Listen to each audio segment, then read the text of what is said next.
कि हम किसानों की आमदनी दूनी कर रहे हैं, इसका सत्यता से कोई रिश्ता नहीं है। प्रधानमंत्री की बहुत ही महत्वाकांक्षी योजना प्रधानमंत्री फसल बीमा योजना का बजट इस बार 23% कम हुआ है।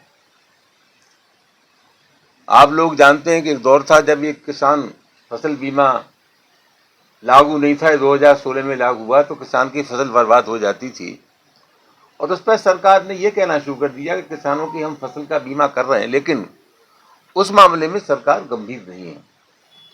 और स्थिति यह है कि एक ओर जहां किसानों को फसलों का बीमा नहीं मिल रहा है, वहीं इस बार कृषि का जो बजट है उसमें 2.5% की कमी की गई है।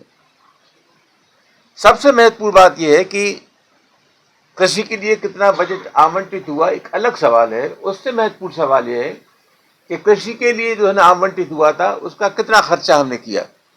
पिछले 5 वर्षों में 2021 और 22 से लेकर के अब तक 67,000 करोड़ रुपया तो खेती बाड़ी पे खर्च ही नहीं हुआ।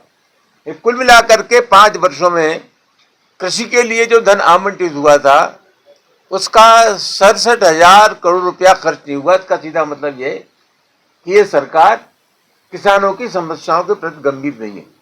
दूसरा सबसे बड़ी बात है कि सरकार कहती है कि साहब आधुनिक खेती होनी चाहिए, वैज्ञानिक खेती होनी चाहिए।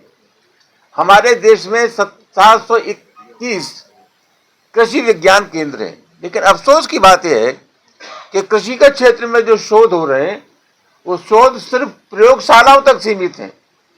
वो शोध जमीन पर कहीं नहीं उतर रहे हैं जिससे किसान वैज्ञानिक पद्धति से अपनी खेती करना शुरू करें। आज सबसे बड़ा सवाल है, अभी उत्तर प्रदेश की सरकार का बजट आया, पहले जो आवारा पशु थे, जो गौशाला में बंद कर दिए जाते थे, उनके लिए 30 रुपया प्रति पशु चारे के लिए आता था।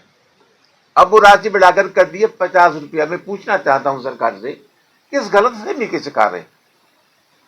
50 रुपया प्रति पशु के हिसाब से किस पशु का पेट भरा जा सकता है?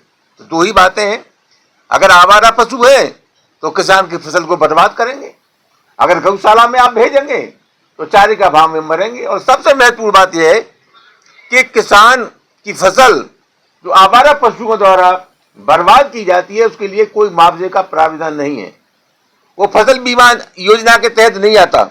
ये मामला बहुत गंभीर है और मैं निश्चित रूप से कह सकता हूं कि किसानों के साथ छलावा है, किसानों के प्रति सरकार बिल्कुल गंभीर नहीं है और सरकार का निरंतर राग अलापना कि हम किसानों की आमदनी दूरी कर रहे हैं, ये सत्यता से बिल्कुल परे है।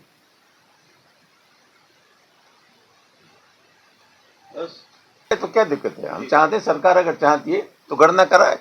हम तो पशु गणना की बात कर रहे हैं, हम तो जनसंख्या की गणना की बात कर रहे हैं, जिससे निश्चित हो जाए कि इस देश में कितने प्रतिशत कौन लोग हैं। सरकार जो योजनाएं बनाती है, अगर सरकार के पास ये आंकड़े नहीं है कि किस वर्ग के कितने लोग हमारे देश में रहते हैं, तो जो कल्याणकारी योजनाएं बनती हैं उन योजनाओं का लाभ उन वर्गों तक नहीं पहुंच सकता जिनके लिए योजनाएं बनती हैं।